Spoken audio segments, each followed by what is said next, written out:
Hello, my name is Dave Bowden, the news editor here at Ballotpedia. The 2020 election took place a little less than 4 months ago, and almost all of those office holders have been sworn in and assumed their positions. And in many states, the legislature has convened and is already in session for 2021. So now seemed a really good time to examine last year's state legislative election results to see what they can tell us about the makeup of state legislatures this year. Now, the logical place to start when talking about incumbents after an election is who lost and who won. But here at Ballotpedia, we like to dig a little bit deeper than just that. That's why we've done an analysis of incumbent turnover, which we'll explain in more detail here. So broadly speaking, we don't just want to focus on the general election results. That's why we examine how many incumbents are returning to the legislature and how many new members are joining them. That involves reviewing data from the primary elections and also retirements in order to better understand what type of year 2020 was for incumbents and how that compares to previous election cycles. To help me do that today is Doug Kroneisel, a staff writer on our Marquee team. Thanks for being here, Doug. Happy to be here. All right, I'm going to start with a question that I already know the answer to. Doug, are you ready to take a deep dive into all this data? Oh, I sure am. All right, let's get going. So let's start with last year's general elections. How did incumbent state legislators do in 2020? Pretty well. There were 4,823 incumbents who appeared on general election ballots this year, and of that total, 4,596 were reelected. The 227 who were defeated was the lowest number of incumbents defeated in general elections since at least 2010. Okay, I was about to say that sounds like a pretty low number. How does it compare to previous years? It marks about a 30% decrease from the number of incumbents defeated in 2018's general elections, and it's roughly 55% lower than the decade high 502 incumbents who were defeated in 2010. All right, one thing that people may not really pay a lot of attention to is that the number of seats up for election changes every election cycle.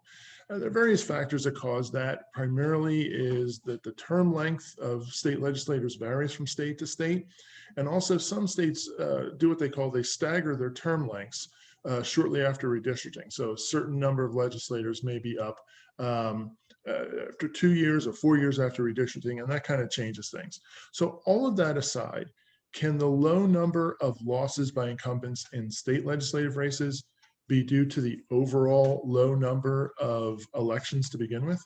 Yeah, well, it's worth noting that there were 5,875 seats up for election this year, and that was the lowest number within the past decade.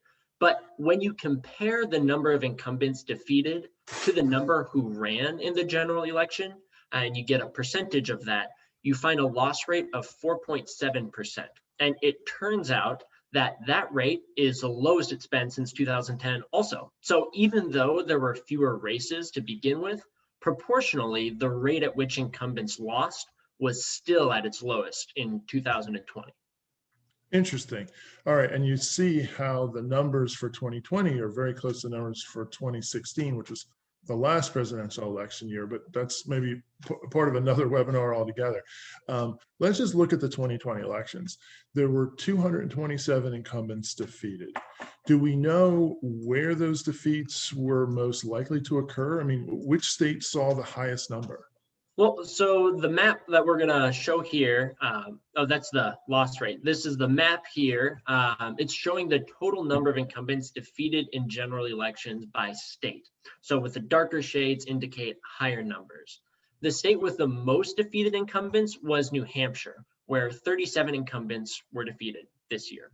36 were Democrats and 1 was a Republican. In fact, New Hampshire's House and Senate both flipped party control from Democrats to Republicans, partly because of the number of defeats there. 2 states were tied for second. That'd be Maine and West Virginia, both of which saw 11 incumbents defeated in the general election. In Maine, 8 were Democrats, 1 was a Republican, and 2 were independent or third party. In West Virginia, all 11 were Democrats. All right, well, 37 in New Hampshire seems like a really big number. which, as you noted, was obviously enough to change partisan control of both chambers. But that state also has a very large legislature. And I think people don't always realize, if you live in one state, that the legislatures can vary pretty widely from state to state in terms of their size.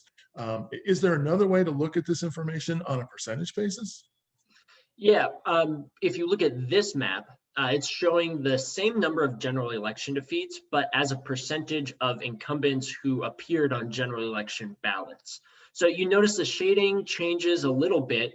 So in this context, West Virginia saw the highest percentage, 15.7% of the incumbents on general election ballots. So those 11 incumbents were defeated, represented 15.7% of all the incumbents who were on the general election ballot that lost in 2020. And in New Hampshire, despite its large legislature, about 424 members, it's now in second with 12.5%. Nebraska had the third highest incumbent loss rate at 11.1%. All right, that's really interesting. And as you said, when you look at things on a percentage basis, that tends to even things out a little bit. And I guess by the orange color, it looks like Hawaii is the only state where there were no incumbents that lost in the general election in 2020. Now let's take a little bit of a look at the whole entire concept of incumbent turnover. So when an incumbent loses in the general election, that generally means, obviously, that district's going to be represented by a new member in the next legislative session. But an incumbent losing in the general election isn't the only way that's going to cause that level of turnover.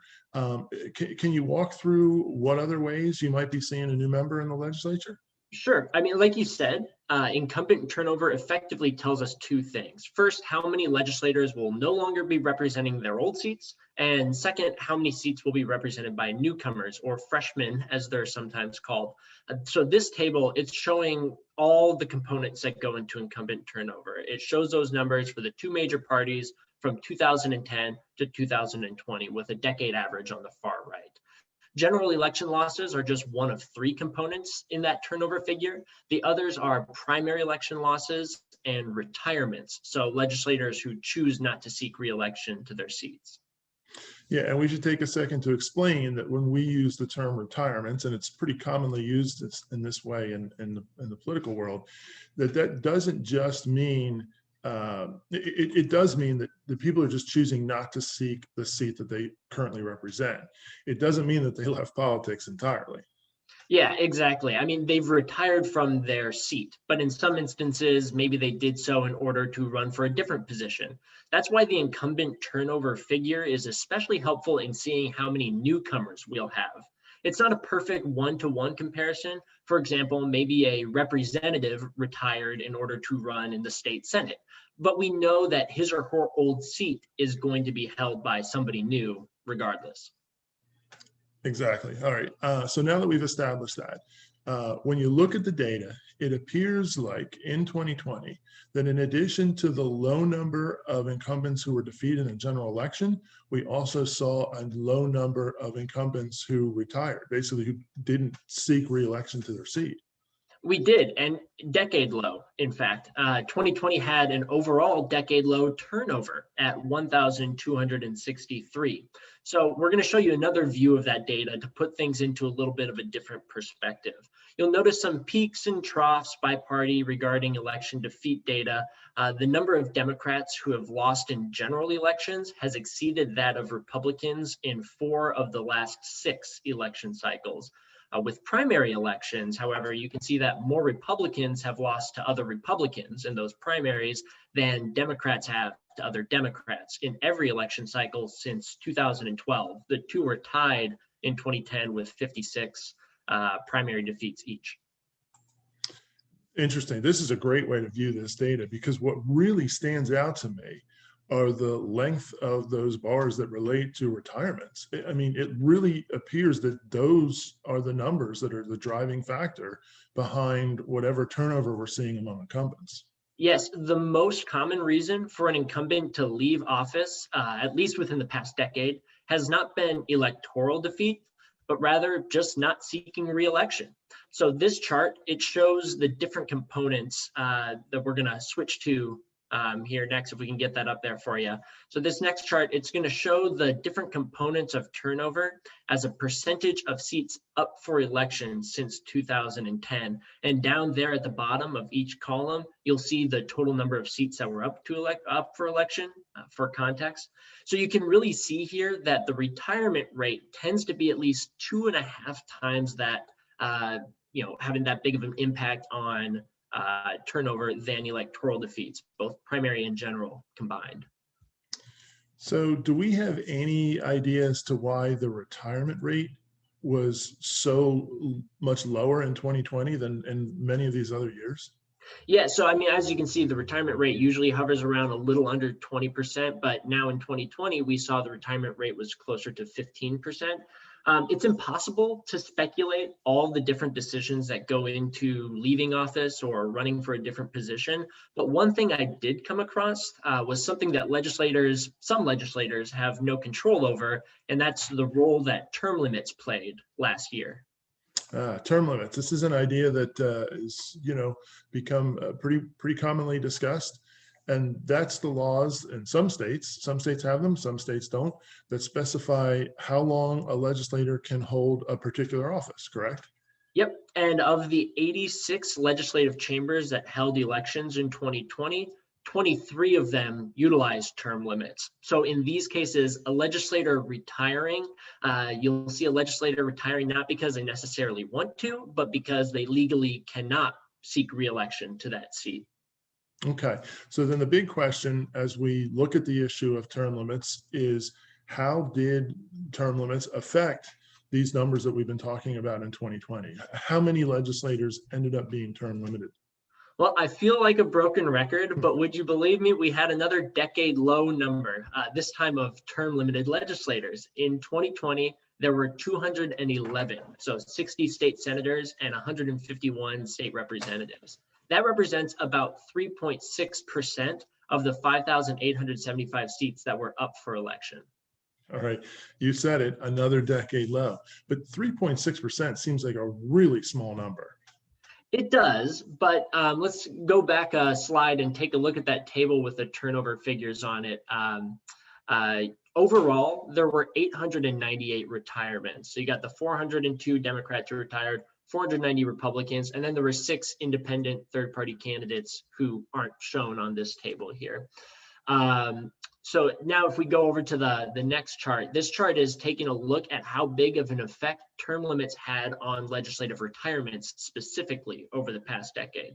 So as you can see, in 2020, term limited legislators made up just under 1/4 of all retiring incumbents. So a pretty sizable chunk of our retirement numbers are caused by term limits and have been for the previous election cycles. Yeah, so from that chart, it looks like last year was pretty typical compared with the previous years. The term limit rate seems to be pretty constant, hovering between 20 and 25%. Yeah, so it's probably a pretty good indicator when predicting turnover in the future. The number of term limited legislators is low. You'll probably see a larger number of incumbents seeking and possibly winning re-election because the percentage of term limited legislators and how that factors into the number of retiring legislators, takes up such a big chunk of that overall number. All right, that's a really neat relationship to understand. All right, so let's do a quick recap. We've seen that not only were the number of incumbents defeated in last year's general elections at a decade low, but there was a decade low number of incumbents not seeking re-election or retiring that was in part fueled by pretty much a decade low number of term limited legislators. So all of these factors put together ultimately results in last year having the lowest incumbent turnover since at least 2010. And so, in general, what does that all mean?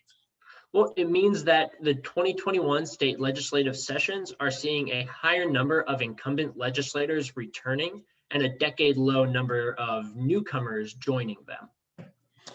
All right, so we've talked about the election aspect. What does it mean for the state legislature themselves?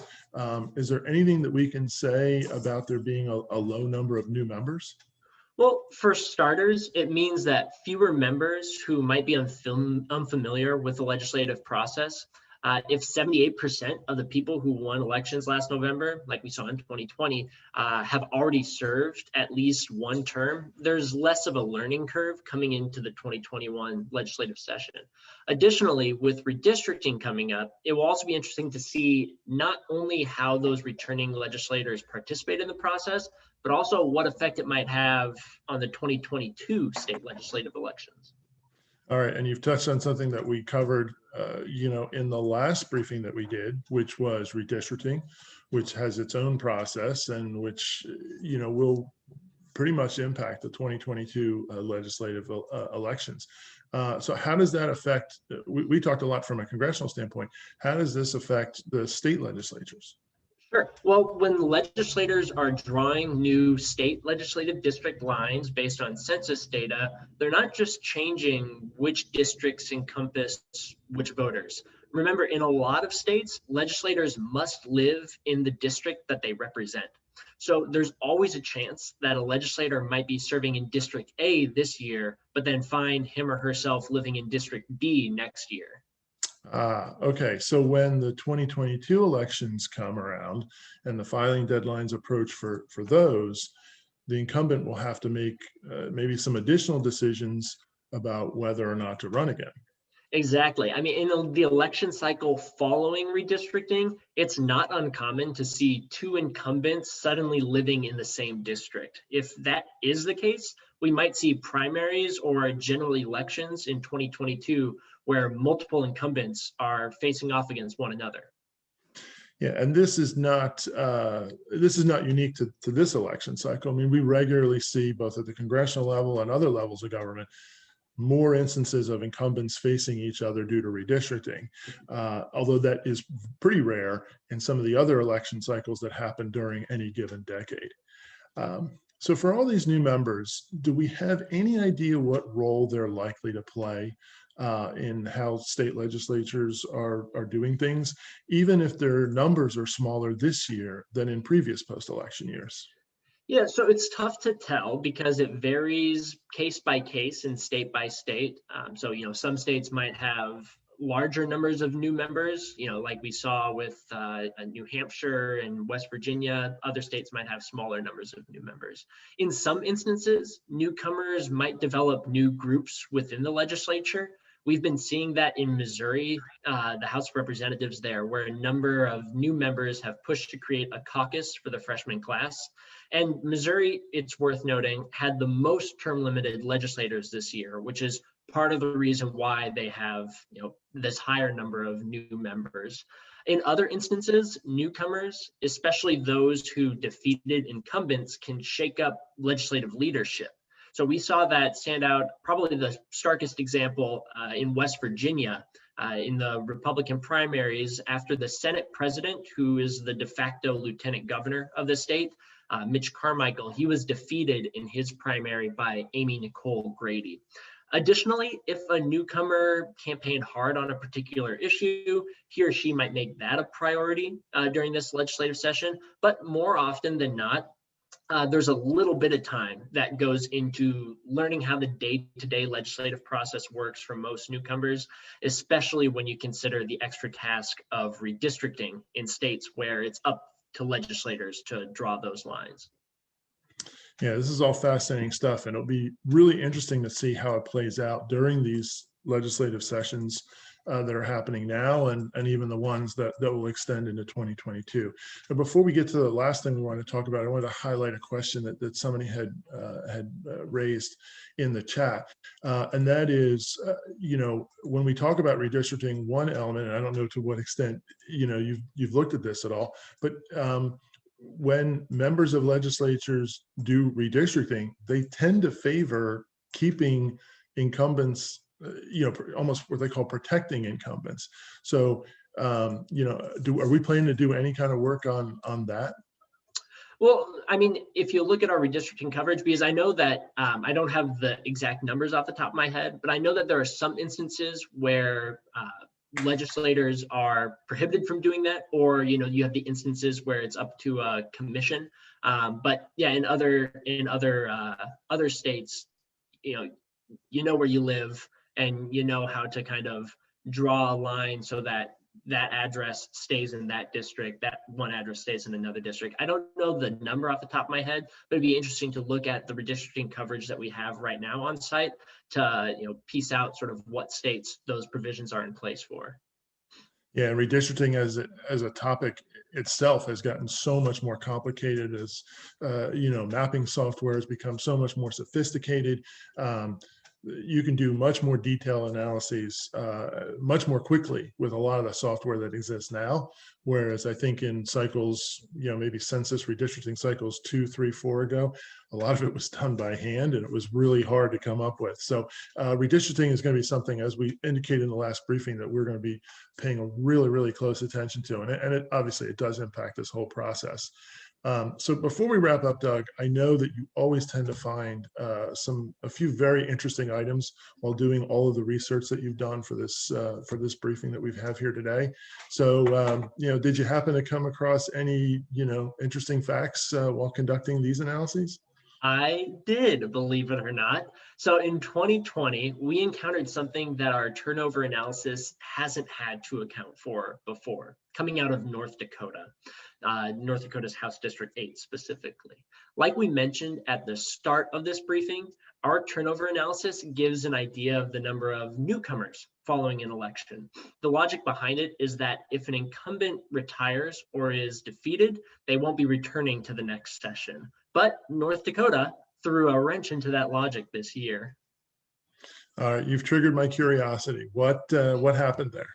Well, in the state's House District 8, which is just outside of Bismarck, the state capital, it consists of 2 seats. One of the incumbents retired, was not seeking re-election, and the other, Representative Jeff Delzer, who's been there for 29 years now, a Republican, he ran for re-election and faced a primary challenge. It seems pretty straightforward so far. How, did Delzer lose the primary? Well, as you can see on the screen right there, he did. 2 challengers, David Ondal and Dave Nering, defeated Delzer in the primary, and they advanced to the general election. Delzer didn't choose to run as a third-party candidate. I don't know if the filing deadlines didn't line up or if he just chose, not to participate in the general election. So it looked like he was out, and no matter what, a newcomer was in. All right. Seems like, this is a situation that happens from time to time. What happened after that made this situation so unique?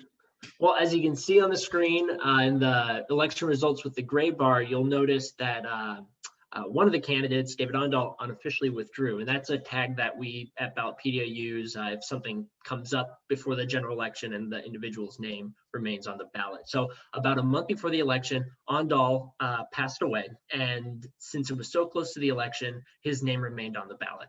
When November 3rd rolled around, he won one of the 2 seats, which meant that it would be vacant. All right, so this caused a vacancy in the North Dakota State Legislature right after the election. How are those filled? The district party gets to appoint a replacement, and who do they pick? They pick Representative Delzer. All right, so we have Representative Delzer. He was defeated in the primary, and we count that as a turnover of an incumbent, but ultimately Delzer ended up remaining in office.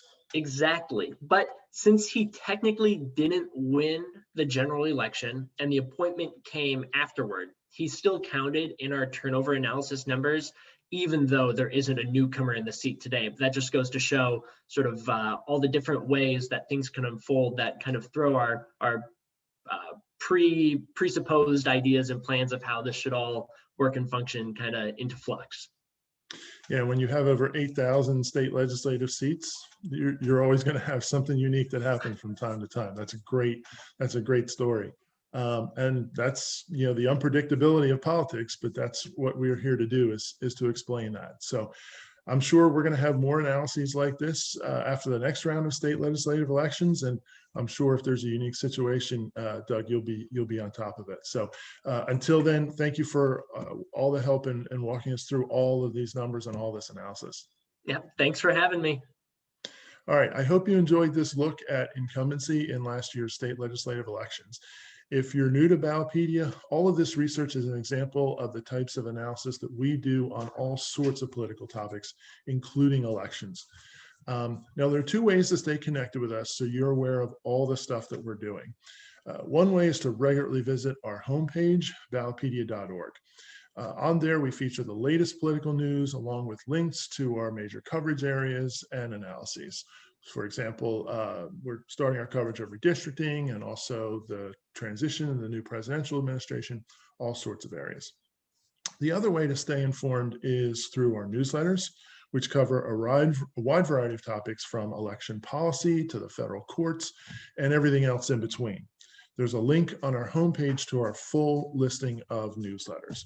And if you've never subscribed to one of them, let me recommend two to get you started. The first is our flagship political news summary, which is the Daily Brew, which comes out every weekday morning. And the other is our weekly recaps that come out on Saturdays, which are the TAPs, both a federal version and also a state and local version. And you can definitely subscribe to both of them and be on top of all of the news. So, like I said, go to our homepage, click on the link, and you can review samples and subscribe to whichever newsletters you like. Anyway, have a great day, and thanks very much for watching, everyone.